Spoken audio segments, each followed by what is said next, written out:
With the first half of the season over, although the driver market might be waiting on the Russell and Bottas bombshell to drop,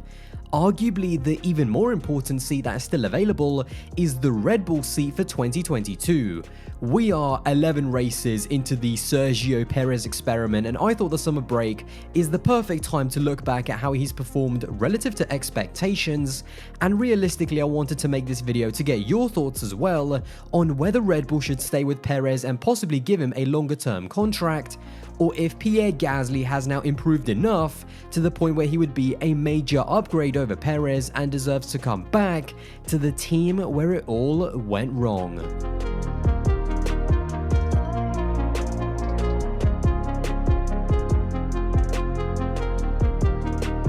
After 11 races, these are Checo's results so far. In terms of the positives, to me they have been the comeback drive in Bahrain, out-qualifying Max in Imola, and then the 3-race stretch from Baku to Styria, where he took advantage of a chaotic race to take his first ever Red Bull win, followed that up with a podium in France, and then even in Styria, despite qualifying in 5th, he ran a good alternative strategy and was literally 1 lap away from overtaking Bottas for the final step of the podium, as he finished just 5 tenths behind him at the finish line.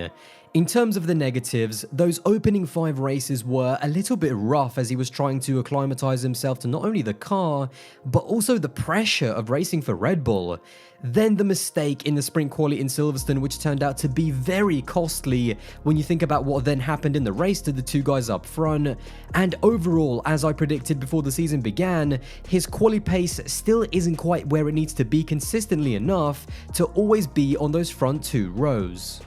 What that all means for the championship, however, is that Perez is currently 5th in the standings, behind Bottas and Norris in 3rd, with the 3 of them being separated by just 9 points. Now, I've already talked about Lando Norris's season so far and just how impossibly amazing he's been, and so I'll link that video in the description down below. But with the gap being just 9 points, it means that after every single race weekend, the championship order between the 3 of them is constantly changing. Going into Silverstone, for example, Checo was exactly where he needed to be, in 3rd place in the championship, but then obviously he had a very poor weekend, and even though he would have scored some points in the race, let's not forget that Red Bull actually sacrificed his points by pitting him very late on, just so that he could take away the fastest lap and the 1 point from Lewis Hamilton.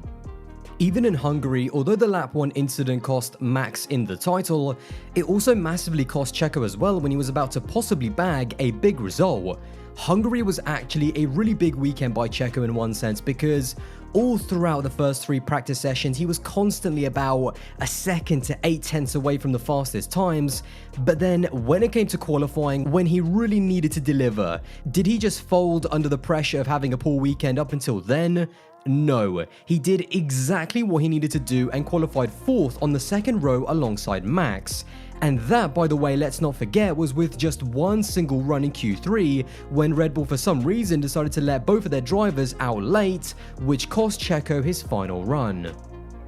In the race from 4th on the grid, he jumped Bottas, was on a more favourable outside line compared to Lando, and if we take a look at this picture right before Bottas started all of the carnage, if that doesn't happen, Checo probably could have held the outside line against Lando, who was braking early to not crash into the leaders, and that means he would have been 4th at worst, but most likely 3rd leaving the first corner, and that's on a track that is notoriously difficult to overtake on. Either way, regardless of what result Checo could have had in Hungary, what we have to keep remembering, and what I'm trying to say, is that apart from Lewis and Max, he's arguably under the most pressure on the grid looking at the history of that seat. And so whilst I'm not trying to say that he's been exceptional so far, he's definitely been solid, and he's built a good foundation for himself to now kick on, improve his qualifying pace and score more podiums in his fight for 3rd in the championship. However, obviously it is not as simple as that, because still waiting at AlphaTauri is Pierre Gasly, who since his demotion has been one of the most promising and one of the most solid drivers on the grid. His speed and confidence have been amazing, and ironically, the way he dealt with Pierre and now Tsunoda in 2021 is almost Max Verstappen-like when you look at what Max did against both Pierre and Alex.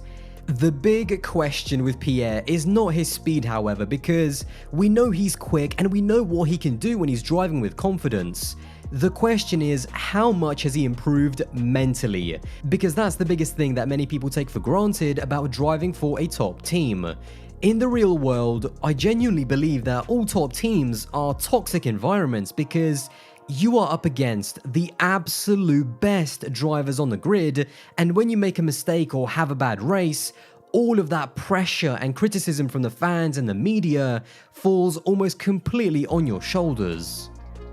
That is what Pierre has to prove that he can now overcome if he sees Red Bull as his long-term future. To me, however, I don't really get going back to Red Bull for Pierre. I still believe that Pierre Gasly in the future, with the right car and the right team around him, can fight for a world championship against drivers like Leclerc and Verstappen, despite the rocky start to his career. But that's not going to happen at Red Bull as long as Max is there at the team. That's why I've been one of those people saying that if Russell goes to Mercedes, Gasly should definitely at least consider going to Williams, because although yes, people keep telling me all the time that Williams are not as good as AlphaTauri at the moment, no one knows where either Williams or AlphaTauri will be with the new regs in 2022. And at Williams at the moment, with the new investment, with the new management, and also the new ethos, that is where Pierre can build his roots and build his own team. Even staying at AlphaTauri for next year is also a bit of a strange option if he doesn't get into the Red Bull, because unless Pierre is looking to maybe go either into the Haas or Alfa Romeo, which is pretty unlikely, almost everyone is contracted until 2023. The only drivers that aren't are Carlos Sainz, although even if Sainz doesn't stay beyond 2022, why would Pierre Gasly want to go into Leclerc's team? And also the Aston Martin drivers as well, because Lance and Seb's contracts aren't actually official, they were only described as multi-year deals. So yes, maybe Aston Martin could become the long-term option, but even then, he's not going to be there until at least 2023. And so if he does stay at AlphaTauri for 2022, to me that is just another year of his career wasted instead of spending that time at his own team and using that time to start building it up. So yes, Pierre has a lot of options on the table and some very big decisions to make. As far as Checo, we know that he wants Red Bull, and he'll be ready to sign the contract the moment they call his phone. That makes the most sense because it gives him the chance in the latter years of his career to challenge for podiums, wins, and it also allows him to see out his career in a place where he can use all of the experience that he's learned over the past 10 years to help the team succeed. Pierre is different, however. I'd actually love to know, what does Pierre want himself, because us fans can speculate and predict where we think is best for him, but ultimately, what does he want going forward? To go to Red Bull and be with a championship level team, even at the cost of going up against Verstappen? Or if they don't want him, does he then want to start somewhere fresh but in a team that has potential going forward to be a contender? Now, he's actually been pretty quiet on this subject, as you would expect, because he is a well-trained Formula 1 driver, but here is what he did have to say just before the Austrian Grand Prix. To be fair, I have no idea at the moment. It's something that we are going to talk with Red Bull and with Helmut especially. So at the moment, I don't know what's the will of Helmut, and whether they want to take me back, whether they want me to stay in AlphaTauri, whether they're willing to release me to another team. So they are interested. I'm obviously trying my best and showing my potential, giving my best to AlphaTauri, and I think what we are doing at the moment is very good, and the team is, I really hope this year we can get the best results in the team championship for the team, like the best they've ever had since they joined in Formula 1. That's my goal personally, and then we'll see going forward what are the most attractive options that we have, but ultimately it goes down to Red Bull and discussing with them what do we do together going forward. Red Bull in the very near future have a very critical decision to make, and they need to make it sooner rather than later to make sure that neither one of their drivers is left standing in the rain struggling to find a seat. The bigger question is, what is Pierre's long-term future in Formula 1? Because if Red Bull decide that Perez should be retained for another year, then what is the point of Pierre spending another year in the Red Bull Junior team, beating probably another Red Bull Junior in 2022, when instead he can go somewhere and actually start building something for the future?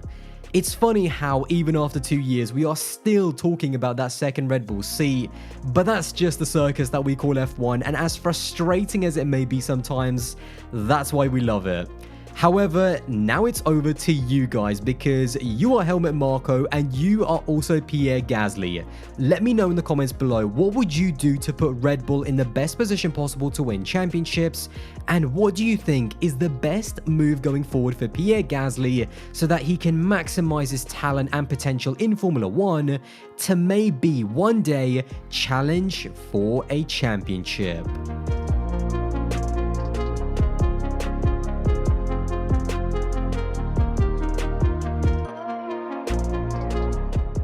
So there you have it, another video wrapped up. I hope you did enjoy this one, and if you did, then don't forget to drop a like on the video and also smash that subscribe button as well. That would be massively appreciated. Anyway, I will see you in the next one.